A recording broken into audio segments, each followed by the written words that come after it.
The Adventure of Black Peter by Sir Arthur Conan Doyle. Narrated by Carol Phillips. I have never known my friend to be in better form, both mental and physical, than in the year 95. His increasing fame had brought with it an immense practice, and I should be guilty of an indiscretion if I were even to hint at the identity of some of the illustrious clients who crossed our humble threshold in Baker Street. Holmes, however, like all great artists, lived for his art's sake, and, save in the case of the Duke of Holderness, I have seldom known him claim any large reward for his inestimable services. So unworldly was he, or so capricious, that he frequently refused his help to the powerful and wealthy, where the problem made no appeal to his sympathies, while he would devote weeks of most intense application to the affairs of some humble client whose case presented those strange and dramatic qualities which appealed to his imagination and challenged his ingenuity. In this memorable year 95, a curious and incongruous succession of cases had engaged his attention, ranging from his famous investigation of the sudden death of Cardinal Tosca, an inquiry which was carried out by him at the express desire of His Holiness the Pope, down to his arrest of Wilson, the notorious canary trainer, which removed a plague spot from the East End of London. Close on the heels of these two famous cases came the tragedy of Woodman's Lee and the very obscure circumstances which surrounded the death of Captain Peter Carey. No record of the doings of Mr. Sherlock Holmes would be complete which did not include some account of this very unusual affair. During the first week of July, my friend had been absent so often and so long from our lodgings that I knew he had something on hand. The fact that several rough-looking men called during that time and inquired for Captain Basil made me understand that Holmes was working somewhere under one of the numerous disguises and names with which he concealed his own formidable identity. He had at least 5 small refuges in different parts of London in which he was able to change his personality. He said nothing of his business to me, and it was not my habit to force a confidence. The first positive sign which he gave me of the direction which his investigation was taking was an extraordinary one. He had gone out before breakfast, and I had sat down to mine, when he strode into the room, his hat upon his head, and a huge barbed-headed spear tucked like an umbrella under his arm. "Good gracious, Holmes," I cried, "you don't mean to say that you have been walking about London with that thing?" I drove to the butcher's and back. "The butcher's?" "And I return with an excellent appetite. There can be no question, my dear Watson, of the value of exercise before breakfast.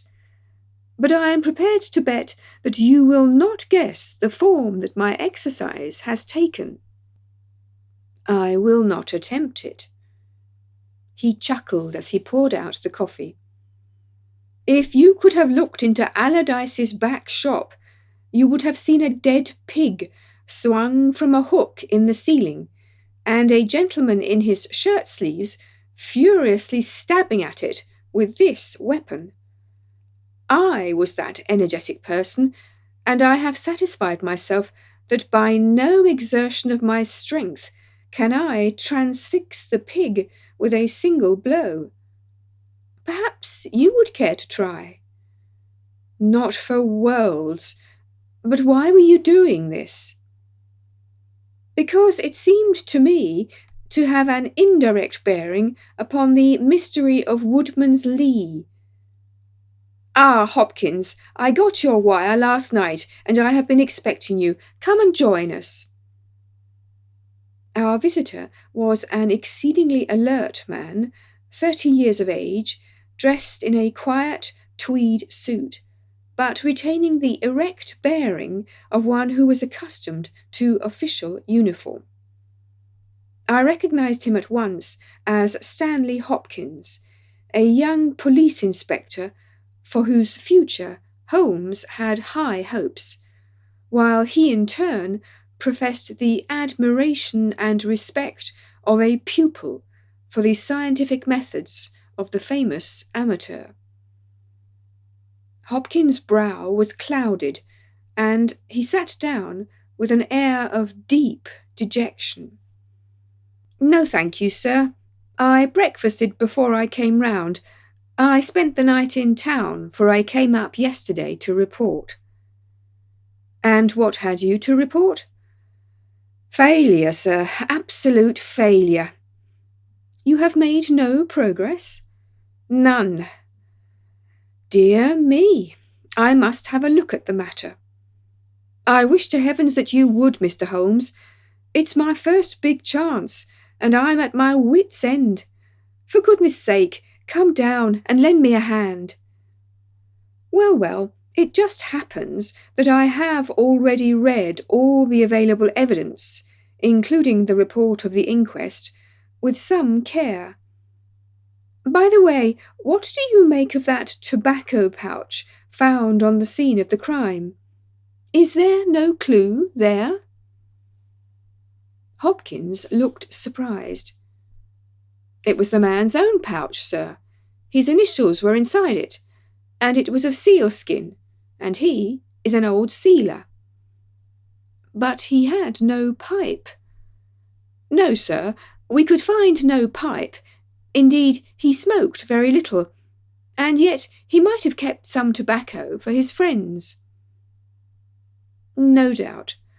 I only mention it because if I had been handling the case, I should have been inclined to make that the starting point of my investigation. However, my friend Dr. Watson knows nothing of this matter, and I should be none the worse for hearing the sequence of events once more. Just give us some short sketch of the essentials." Stanley Hopkins drew a slip of paper from his pocket. "I have a few dates here which will give you the career of the dead man, Captain Peter Carey. He was born in 45, 50 years of age. He was a most daring and successful seal and whale fisher. In 1883, he commanded the steam sealer Sea Unicorn of Dundee. He had then had several successful voyages in succession, and in the following year, 1884, he retired. After that, he travelled for some years, and finally he bought a small place called Woodman's Lee near Forest Row in Sussex. There he has lived for 6 years, and there he died just a week ago today." There were some most singular points about the man. In ordinary life he was a strict Puritan, a silent, gloomy fellow. His household consisted of his wife, his daughter aged 20, and 2 female servants. These last were continually changing, for it was never a very cheery situation, and sometimes it became past all bearing. The man was an intermittent drunkard, and when he had the fit on him, he was a perfect fiend. He has been known to drive his wife and his daughter out of doors in the middle of the night, and flog them through the park until the whole village outside the gates was aroused by their screams. He was summoned once for a savage assault upon the old vicar, who had called upon him to remonstrate with him upon his conduct. In short, Mr. Holmes, You would go far before you found a more dangerous man than Peter Carey, and I have heard that he bore the same character when he commanded his ship. He was known in the trade as Black Peter, and the name was given him not only on account of his swarthy features and the colour of his huge beard, but for the humours which were the terror of all around him. I need not say that he was loathed and avoided by every one of his neighbours, and that I have not heard one single word of sorrow about his terrible end. You must have read in the account of the inquest about the man's cabin, Mr. Holmes, but perhaps your friend here has not heard of it. He had built himself a wooden outhouse. He always called it the cabin, a few hundred yards from his house, and it was here that he slept every night. It was a little, single-roomed hut, 16 feet by 10. He kept the key in his pocket, made his own bed, cleaned it himself, and allowed no other foot to cross the threshold. There are small windows on each side, which were covered by curtains and never opened. One of these windows was turned towards the high road, and when the light burned in it at night, the folk used to point it out to each other and wonder what Black Peter was doing in there. That's the window, Mr. Holmes, which gave us one of the few bits of positive evidence that came out of the inquest. You remember that a stonemason named Slater, walking from Forest Row about 1 o'clock in the morning, 2 days before the murder, stopped as he passed the grounds and looked at the square of light still shining among the trees. He swears that the shadow of a man's head turned sideways was clearly visible on the blind, and that this shadow was certainly not that of Peter Carey, whom he knew well. It was that of a bearded man, but the beard was short and bristled forwards in a way very different from that of the captain. So he says, but he had been 2 hours in the public house, and it is some distance from the road to the window. Besides, this refers to the Monday, and the crime was done upon the Wednesday. On the Tuesday, Peter Carey was in one of his blackest moods, flushed with drink, and as savage as a dangerous wild beast. He roamed about the house, and the women ran for it when they heard him coming. Late in the evening, he went down to his own hut. About 2 o'clock the following morning, his daughter, who slept with her window open, heard a most fearful yell from that direction, but it was no unusual thing for him to bawl and shout when he was in drink, so no notice was taken. On rising at 7, one of the maids noticed that the door of the hut was open, but so great was the terror which the man caused that it was midday before anyone would venture down to see what had become of him. Peering into the open door, they saw a sight which sent them flying with white faces into the village. Within an hour I was on the spot and had taken over the case.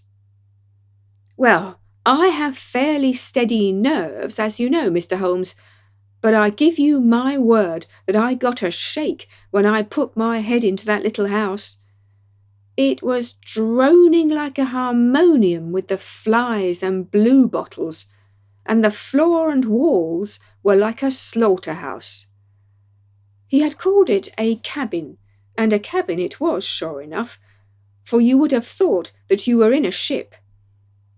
There was a bunk at one end, a sea chest, maps and charts, a picture of the sea unicorn, a line of logbooks on a shelf, all exactly as one would expect to find it in a captain's room. And there, in the middle of it, was the man himself, his face twisted like a lost soul in torment, and his great brindled beard stuck upwards in his agony, Right through his broad breast a steel harpoon had been driven, and it had sunk deep into the wood of the wall behind him. Of course, he was quite dead, and had been so from the instant that he had uttered that last yell of agony. I know your methods, sir, and I applied them. Before I permitted anything to be moved, I examined most carefully the ground outside, and also the floor of the room. There were no footmarks. Meaning that you saw none. I assure you, sir, that there were none. My good Hopkins, I have investigated many crimes, but I have never yet seen one which was committed by a flying creature. As long as the criminal remains upon 2 legs, so long must there be some indentation, some abrasion, some trifling displacement, which can be detected by the scientific searcher. It is incredible that this blood-bespattered room contained no trace which could have aided us. I understand, however, from the inquest, that there were some objects which you failed to overlook? The young inspector winced at my companion's ironical comments. I was a fool not to call you in at the time, Mr. Holmes. However, that's past praying for now. Yes, there were several objects in the room which called for special attention. One was the harpoon with which the deed was committed. It had been snatched down from a rack on the wall. 2 others remained there, and there was a vacant place for the third. On the stock was engraved SSC Unicorn, Dundee. This seemed to establish that the crime had been done in a moment of fury, and that the murderer had seized the first weapon which came in his way. The fact that the crime was committed at 2 a.m, and yet Peter Carey was fully dressed, suggested that he had an appointment with the murderer, which is borne out by the fact that a bottle of rum and 2 dirty glasses stood upon the table. Yes, said Holmes, I think that both inferences are permissible. Was there any other spirit but rum in the room? Yes, there was a tantalus containing brandy and whisky on the sea chest. It is of no importance to us, however, since the decanters were full, and it had therefore not been used. For all that, its presence has some significance, said Holmes. However, let us hear some more about the objects which do seem to you to bear upon the case. There was this tobacco pouch upon the table. What part of the table? It lay in the middle. It was of coarse sealskin, the straight-haired skin with a leather thong to bind it. Inside was P.C. on the flap. There was 1/2 ounce of strong ship's tobacco in it. Excellent. What more? Stanley Hopkins drew from his pocket a drab-covered notebook. The outside was rough and worn, the leaves discoloured. On the first page were written the initials J.H.N. and the date 1883.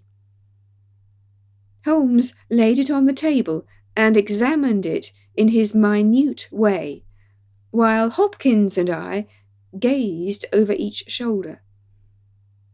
On the second page were the printed letters C.P.R., and then came several sheets of numbers. Another heading was Argentine, another Costa Rica, and another San Paulo, each with pages of signs and figures after it. What do you make of these? Asked Holmes. They appear to be lists of stock exchange securities. I thought that JHN were the initials of a broker, and that CPR may have been his client. Try Canadian Pacific Railway, said Holmes. Stanley Hopkins swore beneath his teeth and struck his thigh with his clenched hand. "What a fool I have been!" he cried. "Of course it is as you say. Then JHN are the only initials we have to solve. I have already examined the old stock exchange lists, and I can find no one in 1883, either in the house or among the outside brokers, whose initials correspond with these. Yet I feel that the clue is the most important one that I hold. You will admit, Mr. Holmes, that there is a possibility that these initials are those of the second person who was present. In other words, of the murderer. I would also urge that the introduction into the case of a document relating to large masses of valuable securities gives us for the first time some indication of a motive for the crime. Sherlock Holmes's face showed that he was thoroughly taken aback by this new development. "I must admit both your points," said he. "I confess that this notebook, which did not appear at the inquest, modifies any views which I may have formed. I had come to a theory of the crime in which I can find no place for this. Have you endeavoured to trace any of the securities here mentioned?" "Inquiries are now being made at the offices, but I fear that the complete register of the stockholders of these South American concerns is in South America, and that some weeks must elapse before we can trace the shares." Holmes had been examining the cover of the notebook with his magnifying lens. "Surely there is some discoloration here," said he. "Yes, sir. It is a bloodstain. I told you that I picked the book off the floor." "Was the bloodstain above or below?" "On the side next the boards." Which proves, of course, that the book was dropped after the crime was committed. "Exactly, Mr. Holmes. I appreciated that point, and I conjectured that it was dropped by the murderer in his hurried flight. It lay near the door." "I suppose that none of these securities have been found among the property of the dead man?" "No, sir." "Have you any reason to suspect robbery?" "No, sir. Nothing seemed to have been touched." "Dear me, it is certainly a very interesting case. Then there was a knife, was there not?" "A sheath knife, still in its sheath. It lay at the feet of the dead man. Mrs. Carey has identified it as being her husband's property." Holmes was lost in thought for some time. "Well," said he at last, "I suppose I shall have to come out and have a look at it." Stanley Hopkins gave a cry of joy. "Thank you, sir. That will indeed be a weight off my mind." Holmes shook his finger at the inspector. "It would have been an easier task a week ago," said he, "but even now my visit may not be entirely fruitless. Watson, if you can spare the time, I should be very glad of your company.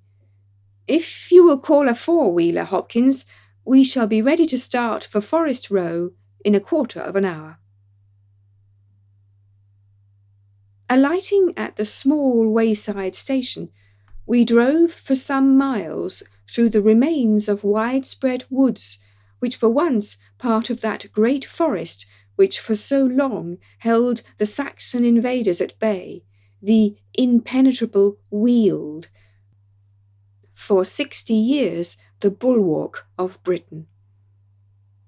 Vast sections of it have been cleared, for this is the seat of the first ironworks of the country, and the trees have been felled to smelt the ore.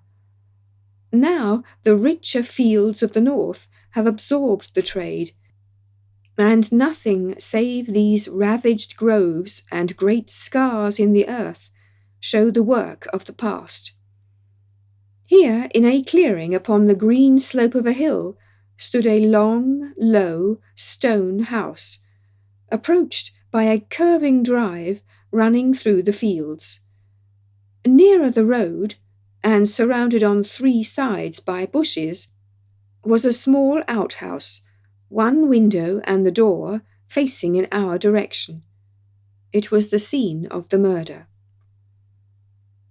Stanley Hopkins led us first to the house, where he introduced us to a haggard, grey-haired woman, the widow of the murdered man, whose gaunt and deep-lined face, with the furtive look of terror in the depths of her red-rimmed eyes, told of the years of hardship and ill usage which she had endured. With her was her daughter, a pale, fair-haired girl, whose eyes blazed defiantly at us as she told us that she was glad that her father was dead, and that she blessed the hand which had struck him down. It was a terrible household that Black Peter Carey had made for himself, and it was with a sense of relief that we found ourselves in the sunlight again, and making our way along a path which had been worn across the fields by the feet of the dead man. The outhouse was the simplest of dwellings, wooden-walled, shingle-roofed, one window beside the door, and one on the farther side. Stanley Hopkins drew the key from his pocket and had stooped to the lock when he paused with a look of attention and surprise upon his face. "Someone has been tampering with it," he said. There could be no doubt of the fact.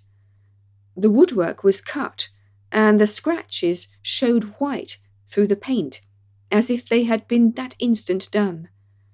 Holmes had been examining the window. "Someone has tried to force this also. Whoever it was has failed to make his way in. He must have been a very poor burglar." "This is a most extraordinary thing," said the inspector. "I could swear that these marks were not here yesterday evening." "Some curious person from the village, perhaps?" I suggested. "Very unlikely. Few of them would dare to set foot in the grounds, far less try to force their way into the cabin.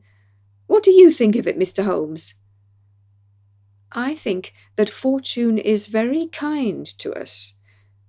"You mean that the person will come again?" "It is very probable. He came expecting to find the door open. He tried to get in with the blade of a very small penknife. He could not manage it. What would he do?" "Come again next night with a more useful tool." "So I should say. It will be our fault if we are not there to receive him. Meanwhile, let me see the inside of the cabin."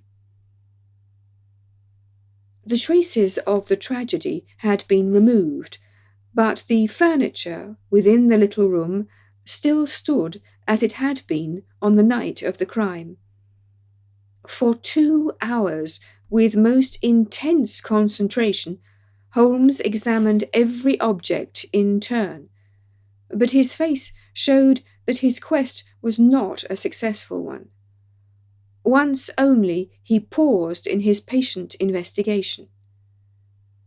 "Have you taken anything off this shelf, Hopkins?" "No, I have moved nothing."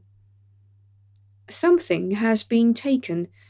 There is less dust in this corner of the shelf than elsewhere. It may have been a book lying on its side. It may have been a box. Well, I can do nothing more. Let us walk in these beautiful woods, Watson, and give a few hours to the birds and the flowers.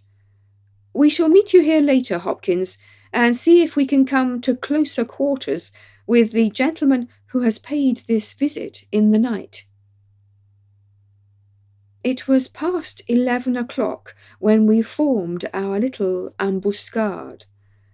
Hopkins was for leaving the door of the hut open, but Holmes was of the opinion that this would rouse the suspicions of the stranger. The lock was a perfectly simple one, and only a strong blade was needed to push it back. Holmes also suggested that we should wait not inside the hut, but outside it, among the bushes which grew round the farther window. In this way, we should be able to watch our man if he struck a light, and see what his object was in this stealthy, nocturnal visit. It was a long and melancholy vigil, and yet brought with it something of the thrill which the hunter feels when he lies beside the water pool and waits for the coming of the thirsty beast of prey. What savage creature was it which might steal upon us out of the darkness? Was it a fierce tiger of crime, which could only be taken fighting hard with flashing fang and claw? Or would it prove to be some skulking jackal, dangerous only to the weak and unguarded? In absolute silence we crouched amongst the bushes, waiting for whatever might come. At first, the steps of a few belated villagers or the sound of voices from the village lightened our vigil. But, one by one, these interruptions died away, and an absolute stillness fell upon us, save for the chimes of the distant church, which told us of the progress of the night, and for the rustle and whisper of a fine rain falling amid the foliage which roofed us in. 2:30 had chimed, and it was the darkest hour which precedes the dawn when we all started as a low but sharp click came from the direction of the gate. Someone had entered the drive. Again there was a long silence, and I had begun to fear that it was a false alarm, when a stealthy step was heard upon the other side of the hut, and a moment later a metallic scraping and clinking. The man was trying to force the lock. This time his skill was greater, or his tool was better, for there was a sudden snap and the creak of the hinges. Then a match was struck, and next instant the steady light from a candle filled the interior of the hut. Through the gauze curtain our eyes were all riveted upon the scene within. The nocturnal visitor was a young man, frail and thin, with a black moustache which intensified the deadly pallor of his face. He could not have been much above 20 years of age. I have never seen any human being who appeared to be in such a pitiable fright, for his teeth were visibly chattering, and he was shaking in every limb. He was dressed like a gentleman, in Norfolk jacket and knickerbockers, with a cloth cap upon his head. We watched him staring round with frightened eyes. Then he laid the candle end upon the table and disappeared from our view into one of the corners. He returned with a large book, one of the logbooks which formed a line upon the shelves. Leaning on the table, he rapidly turned over the leaves of this volume until he came to the entry which he sought. Then, with an angry gesture of his clenched hand, he closed the book, replaced it in the corner, and put out the light. He had hardly turned to leave the hut when Hopkins's hand was on the fellow's collar, and I heard his loud gasp of terror as he understood that he was taken. The candle was relit, and there was our wretched captive shivering and cowering in the grasp of the detective. He sank down upon the sea chest and looked helplessly from one of us to the other. "Now, my fine fellow," said Stanley Hopkins, "who are you, and what do you want here?" The man pulled himself together and faced us with an effort at self-composure. "You are detectives, I suppose," said he. "You imagine I am connected with the death of Captain Peter Carey. I assure you that I am innocent." "We'll see about that," said Hopkins. "First of all, what is your name?" "It is John Hopley Nelligan."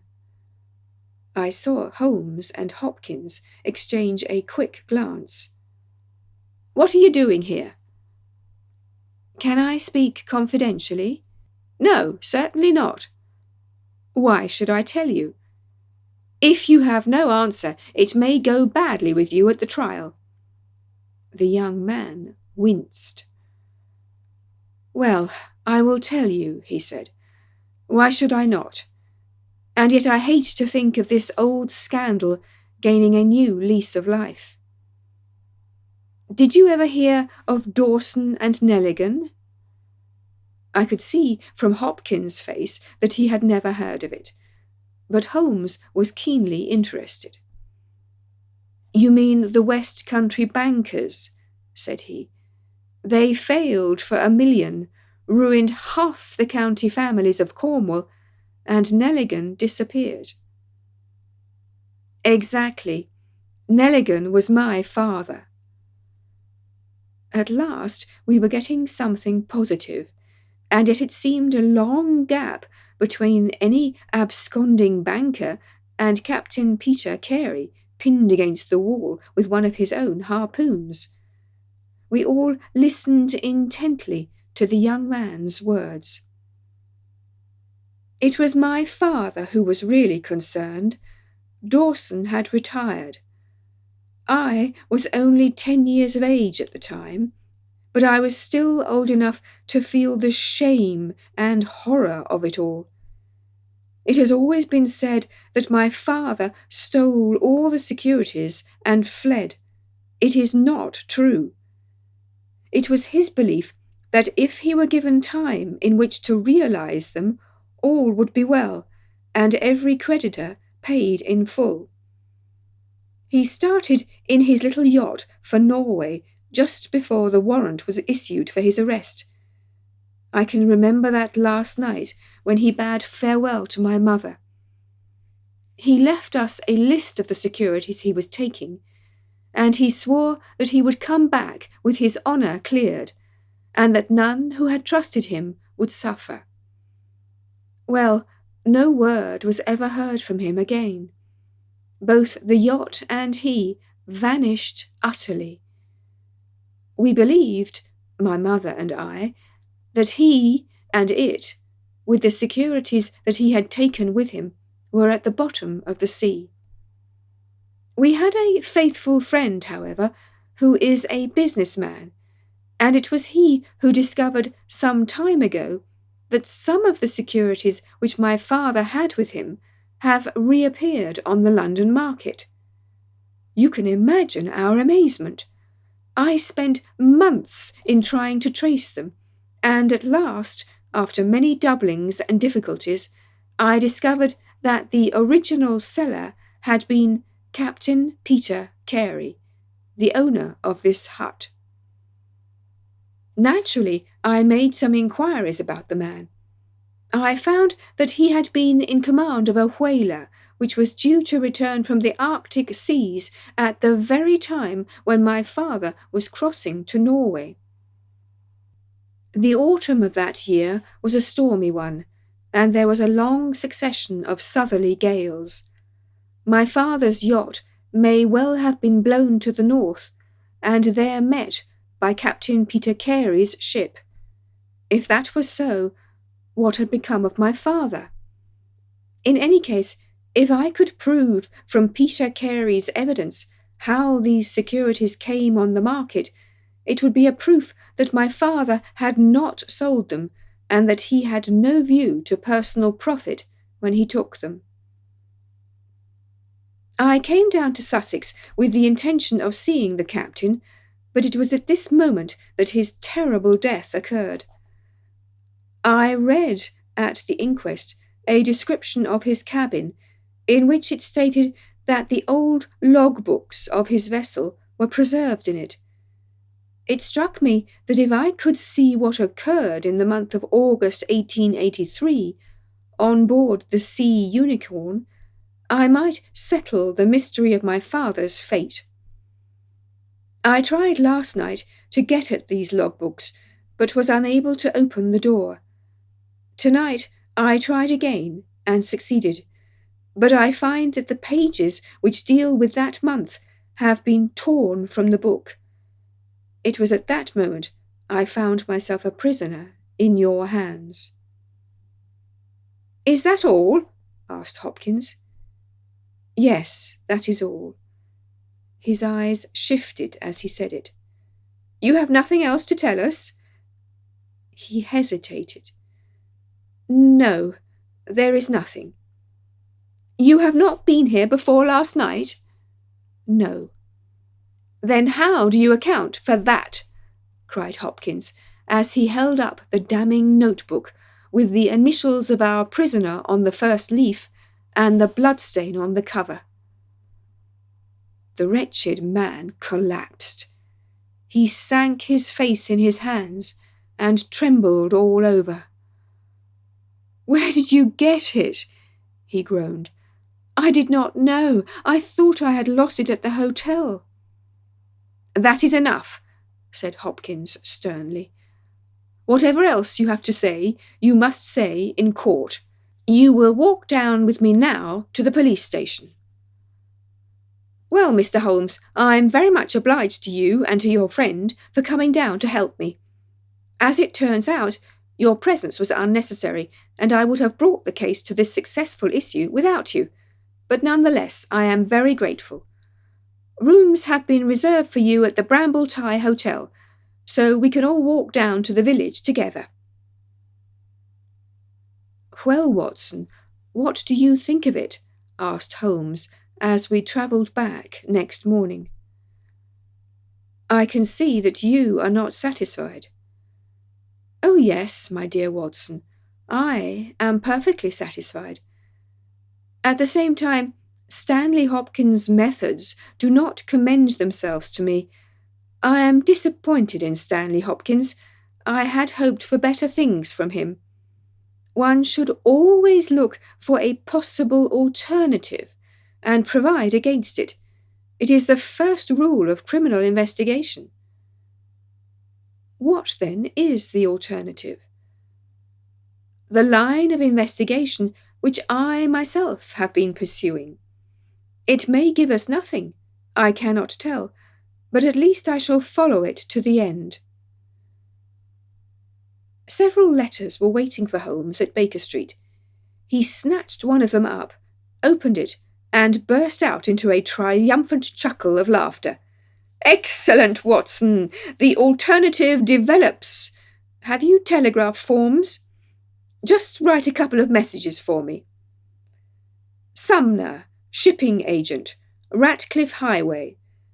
Send 3 men on, to arrive 10 tomorrow morning.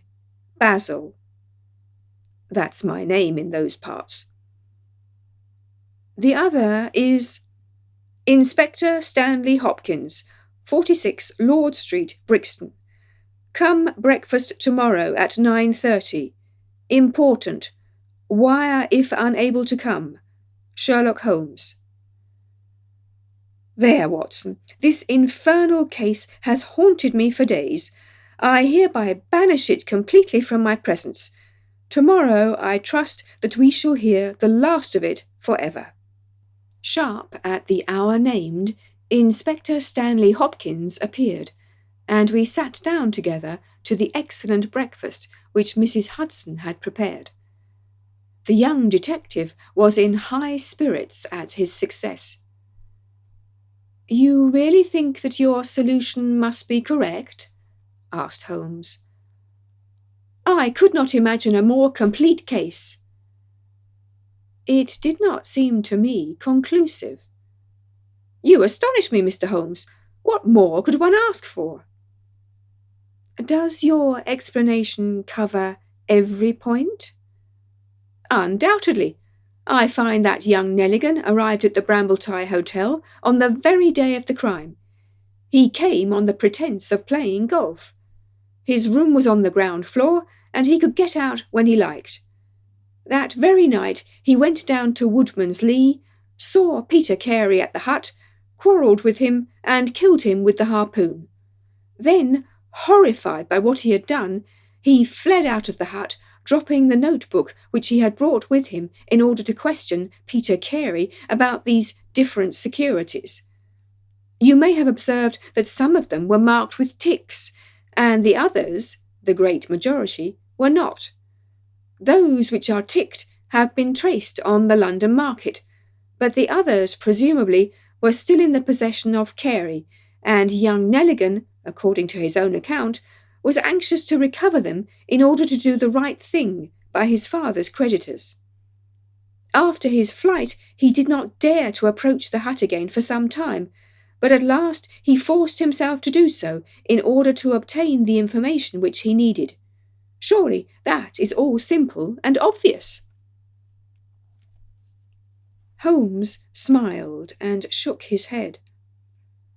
It seems to me to have only one drawback, Hopkins, and that is that it is intrinsically impossible. Have you tried to drive a harpoon through a body? No? Tut, tut, my dear sir, you must really pay attention to these details. My friend Watson could tell you that I spent a whole morning in that exercise. It is no easy matter, and requires a strong and practised arm. But this blow was delivered with such violence that the head of the weapon sank deep into the wall. Do you imagine that this anemic youth was capable of so frightful an assault? Is he the man who hobnobbed in rum and water with Black Peter in the dead of the night? Was it his profile that was seen on the blind 2 nights before? No, no, Hopkins. It is another and a more formidable person for whom we must seek. The detective's face had grown longer and longer during Holmes's speech. His hopes and his ambitions were all crumbling about him, but he would not abandon his position without a struggle. You can't deny that Nelligan was present that night, Mr. Holmes. The book will prove that. I fancy that I have evidence enough to satisfy a jury, even if you are able to pick a hole in it. Besides, Mr. Holmes, I have laid my hand upon my man. As to this terrible person of yours, where is he? I rather fancy that he is on the stair, said Holmes serenely. I think, Watson, that you would do well to put that revolver where you can reach it. He rose and laid a written paper upon a side table. Now we are ready, said he. There had been some talking in gruff voices outside, and now Mrs. Hudson opened the door to say that there were 3 men inquiring for Captain Basil. Show them in, one by one, said Holmes. The first who entered was a little Ribston pippin of a man, with ruddy cheeks and fluffy white side whiskers. Holmes had drawn a letter from his pocket. What name? He asked. James Lancaster. I am sorry, Lancaster, but the berth is full. Here is half a sovereign for your trouble. Just step into this room and wait there for a few minutes. The second man was a long, dried-up creature, with lank hair and sallow cheeks. His name was Hugh Pattins. He also received his dismissal. his half-sovereign, and the order to wait. The third applicant was a man of remarkable appearance. A fierce bulldog face was framed in a tangle of hair and beard, and two bold dark eyes gleamed behind the cover of thick, tufted, overhung eyebrows. He saluted and stood sailor fashion, turning his cap round in his hands. "Your name?" asked Holmes. "Patrick Cairns." "Harpooner?" "Yes, sir. 26 voyages." "Dundee, I suppose?" "Yes, sir." "And ready to start with an exploring ship?" "Yes, sir." "What wages?" £8 a month. "Could you start at once?" "As soon as I get my kit." "Have you your papers?" "Yes, sir." He took a sheaf of worn and greasy forms from his pocket. Holmes glanced over them and returned them. "You are just the man I want," said he. "Here's the agreement on the side table. If you sign it, the whole matter will be settled." The seaman lurched across the room and took up the pen. "Shall I sign here?" he asked, stooping over the table. Holmes leaned over his shoulder and passed both hands over his neck. "This will do," said he. I heard a click of steel and a bellow like an enraged bull. The next instant Holmes and the seaman were rolling on the ground together. He was a man of such gigantic strength that, even with the handcuffs which Holmes had so deftly fastened upon his wrists, he would have very quickly overpowered my friend had Hopkins and I not rushed to his rescue. Only when I pressed the cold muzzle of the revolver to his temple did he at last understand that resistance was vain. We lashed his ankles with cord and rose breathless from the struggle. "I must really apologize, Hopkins," said Sherlock Holmes. "I fear that the scrambled eggs are cold.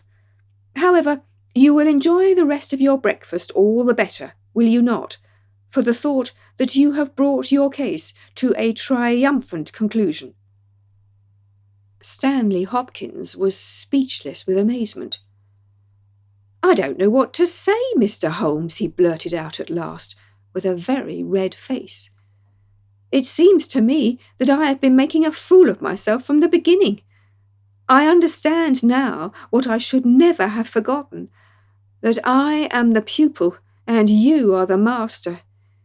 Even now I see what you have done, but I don't know how you did it, or what it signifies." "Well, well," said Holmes good-humouredly, "we all learn by experience, and your lesson this time is that you should never lose sight of the alternative. You were so absorbed in young Nelligan that you could not spare a thought to Patrick Cairns, the true murderer of Peter Carey." The hoarse voice of the seaman broke in on our conversation. "See here, mister," said he, "I make no complaint of being manhandled in this fashion, but I would have you call things by their right names. You say I murdered Peter Carey. I say I killed Peter Carey. And there's all the difference. Maybe you don't believe what I say.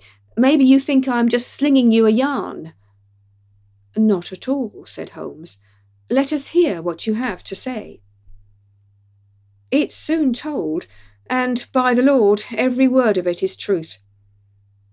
I knew Black Peter, and when he pulled out his knife, I whipped a harpoon through him sharp, for I knew that it was him or me. That's how he died. You can call it murder. Anyhow, I'd as soon die with a rope round my neck as with Black Peter's knife in my heart." "How came you there?" asked Holmes. "I'll tell it you from the beginning. Just sit me up a little so I can speak easy." It was in 83 that it happened, August of that year. Peter Carey was master of the Sea Unicorn, and I was spare harpooner. We were coming out of the ice pack on our way home, with head winds and a week's southerly gale, when we picked up a little craft that had been blown north. There was one man on her, a landsman. The crew had thought she would founder, and had made for the Norwegian coast in the dinghy. I guess they were all drowned. Well, we took him on board, this man, and he and the skipper had some long talks in the cabin. All the baggage we took off him was one tin box. So far as I know, the man's name was never mentioned, and on the second night he disappeared as if he had never been. It was given out that he had either thrown himself overboard or fallen overboard in the heavy weather that we were having. Only one man knew what had happened to him, and that was me, for with my own eyes I saw the skipper tip up his heels and put him over the rail in the middle watch of a dark night 2 days before we sighted the Shetland lights. Well, I kept my knowledge to myself and waited to see what would come of it. When we got back to Scotland, it was easily hushed up, and nobody asked any questions. A stranger died by an accident, and it was nobody's business to inquire. Shortly after, Peter Carey gave up the sea, and it was long years before I could find where he was. I guessed that he had done the deed for the sake of what was in that tin box, and that he could afford now to pay me well for keeping my mouth shut. I found out where he was through a sailor man that had met him in London, and down I went to squeeze him. The first night he was reasonable enough, and was ready to give me what would make me free of the sea for life. We were to fix it all 2 nights later. When I came, I found him 3 parts drunk and in a vile temper. We sat down, and we drank, and we yarned about old times, but the more he drank, the less I liked the look on his face. I spotted that harpoon upon the wall, and I thought I might need it before I was through. Then at last he broke out at me, spitting and cursing, with murder in his eyes and a great clasp knife in his hand. He had not time to get it from the sheath before I had the harpoon through him. Heavens, what a yell he gave, and his face gets between me and my sleep. I stood there, with his blood splashing round me, and I waited for a bit. But all was quiet, so I took heart once more. I looked round, and there was the tin box on a shelf. I had as much right to it as Peter Carey anyhow, so I took it with me and left the hut. Like a fool, I left my baccy pouch upon the table. Now, I'll tell you the queerest part of the whole story. I had hardly got outside the hut when I heard someone coming, and I hid among the bushes. A man came slinking along, went into the hut, gave a cry as if he had seen a ghost, and legged it as hard as he could run until he was out of sight. Who he was, or what he wanted, is more than I can tell. For my part, I walked 10 miles, got a train at Tunbridge Wells, and so reached London, and no one the wiser. Well, when I came to examine the box, I found that there was no money in it, and nothing but papers that I would not dare to sell. I had lost my hold on Black Peter, and was stranded in London without a shilling. There was only my trade left. I saw these advertisements about harpooners and high wages, so I went to the shipping agents, and they sent me here. That's all I know, and I say again that if I killed Black Peter, the law should give me thanks, for I saved them the price of a hempen rope. A very clear statement, said Holmes, rising and lighting his pipe. I think, Hopkins, that you should lose no time in conveying your prisoner to a place of safety. This room is not well adapted for a cell, and Mr. Patrick Cairns occupies too large a proportion of our carpet." "Mr. Holmes," said Hopkins, "I do not know how to express my gratitude. Even now I do not understand how you attained this result." "Simply by having the good fortune to get the right clue from the beginning. It is very possible that if I had known about this notebook, it might have led away my thoughts as it did yours. But all I heard pointed in the one direction. The amazing strength, the skill in the use of the harpoon, the rum and water, the seal-skin tobacco pouch with the coarse tobacco, all these pointed to a seaman and one who had been a whaler. I was convinced that the initials P.C. upon the pouch were a coincidence and not those of Peter Carey, since he seldom smoked, and no pipe was found in his cabin. You remember that I asked whether whisky and brandy were in the cabin. You said they were. How many landsmen are there who would drink rum when they could get these other spirits? Yes, I was certain it was a seaman." "And how did you find him?" "My dear sir, the problem had become a very simple one. If it were a seaman, it could only be a seaman who had been with him on the Sea Unicorn. So far as I could learn, he had sailed in no other ship.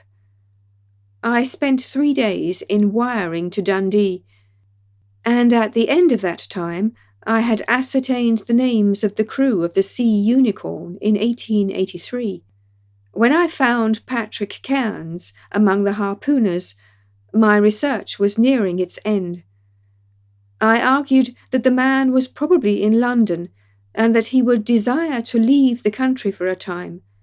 I therefore spent some days in the East End, devised an Arctic expedition, put forward tempting terms for harpooners who would serve under Captain Basil, and behold the result."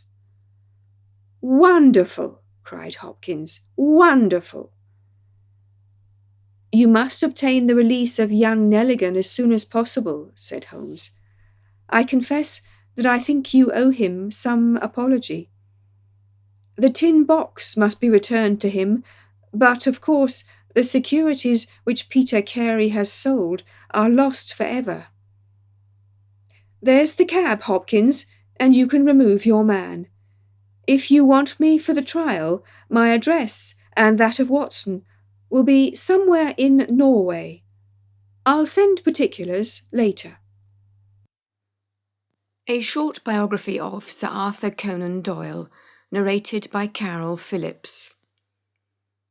Arthur Ignatius Conan Doyle was born on the 22nd of May 1859 in Edinburgh in Scotland. The Doyles were a prosperous Irish Catholic family.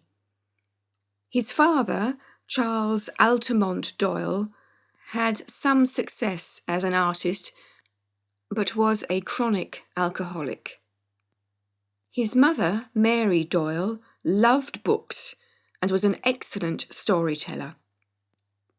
Conan Doyle later stated that the happiest recollections of his childhood were listening to his mother telling him stories.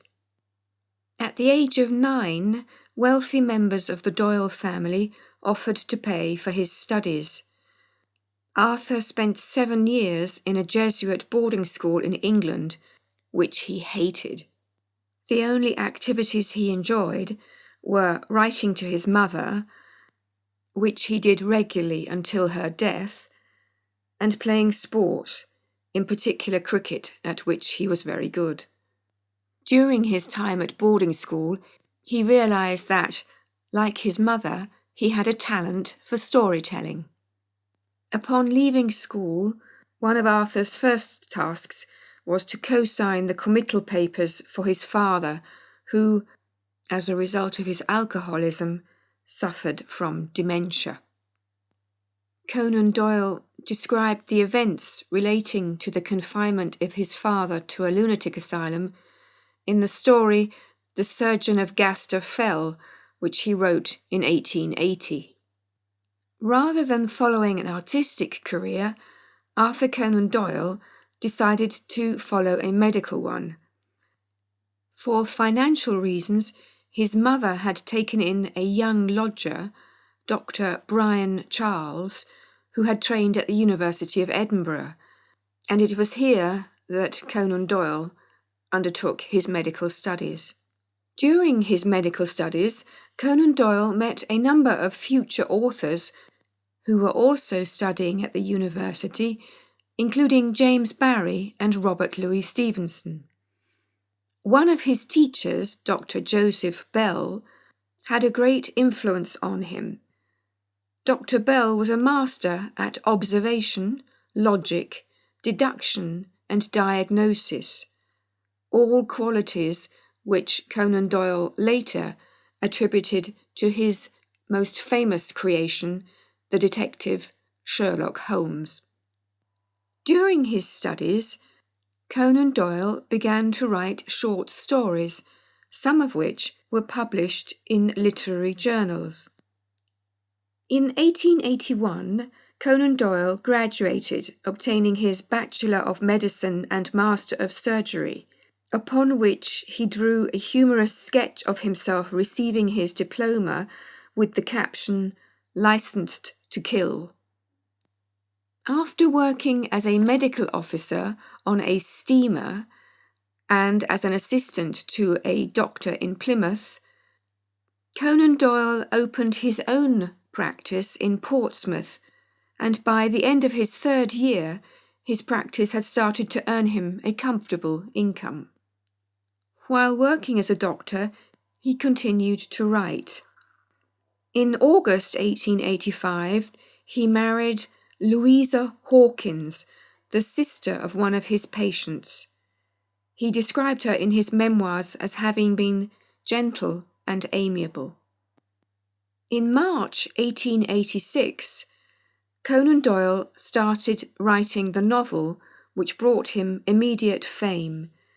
It was published 2 years later in Beeton's Christmas Annual under the title A Study in Scarlet, and introduced the world to the immortal Sherlock Holmes and Dr. Watson. Also at this time, he wrote stories which illustrate the beginning of his fascination with the paranormal and spiritualism.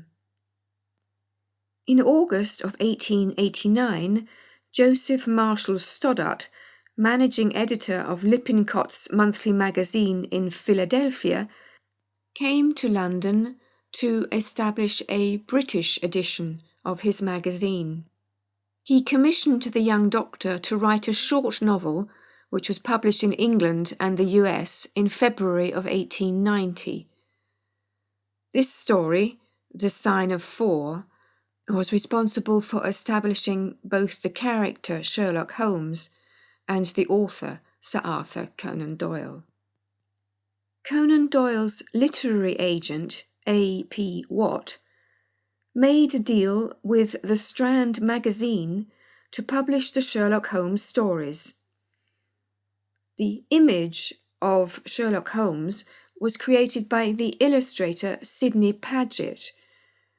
This collaboration lasted for many decades and was instrumental in making the author, the magazine, and the artist world famous.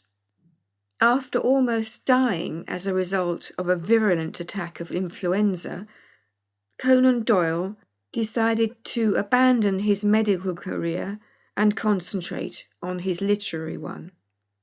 In 1893, in spite of everyone's entreaties, the prolific but impulsive author decided to get rid of Sherlock Holmes. During a trip to Switzerland, he found the spot where his hero was to meet his end. In The Final Problem, published in December 1893, Sherlock Holmes and Professor Moriarty plunged to their deaths at the Reichenbach Falls.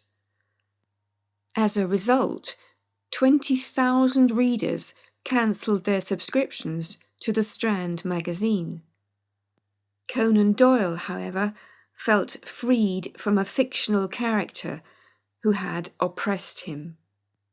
Following the death of his wife, who had been diagnosed with tuberculosis, and of his father, Conan Doyle suffered from depression, which may have caused him to become more and more fascinated by life beyond the veil. He became extremely interested in spiritualism and joined the Society for Psychical Research. Although writing prodigiously, none of his other works obtained the success of his Sherlock Holmes stories. A long stay in the Exmoor region, including a visit to Dartmoor prison, gave him the inspiration for his next novel. But he realised the novel lacked a hero. However, he did not resurrect the detective Sherlock Holmes, but simply wrote the story as if it was a previously untold adventure. To the delight of thousands of frustrated fans, the Strand magazine published the first episode of The Hound of the Baskervilles in August of 1901. A year later, King Edward VII knighted Conan Doyle for his services rendered to the Crown during the Boer War, although gossip has it that the king, as an avid Sherlock Holmes fan, had put the author's name on his honours list to encourage him to write new stories. In 1907, Conan Doyle married his second wife, Jean Leckie, whom he had known for almost 10 years. She was an intellectual, a good sportswoman, and a trained mezzo-soprano. Following his marriage, he wrote far less. However, to make up for financial losses resulting from the writing and production of various plays, he decided to produce a fourth play based on his Sherlock Holmes story, The Speckled Band, which proved very successful.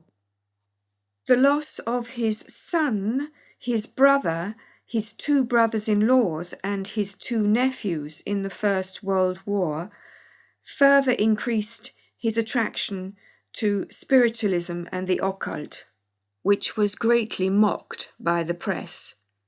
After 1918, Conan Doyle concentrated on writing about spiritualism and undertaking so-called psychic crusades involving trips to America, Australia, and Africa. In order to recoup the costs incurred by his spiritualist activities, he published in 1928 his last 12 stories about the exploits of his world-famous detective. These were compiled in The Casebook of Sherlock Holmes. In the autumn of 1929, he was diagnosed with angina pectoris, and he died on July 7, 1930, surrounded by his family.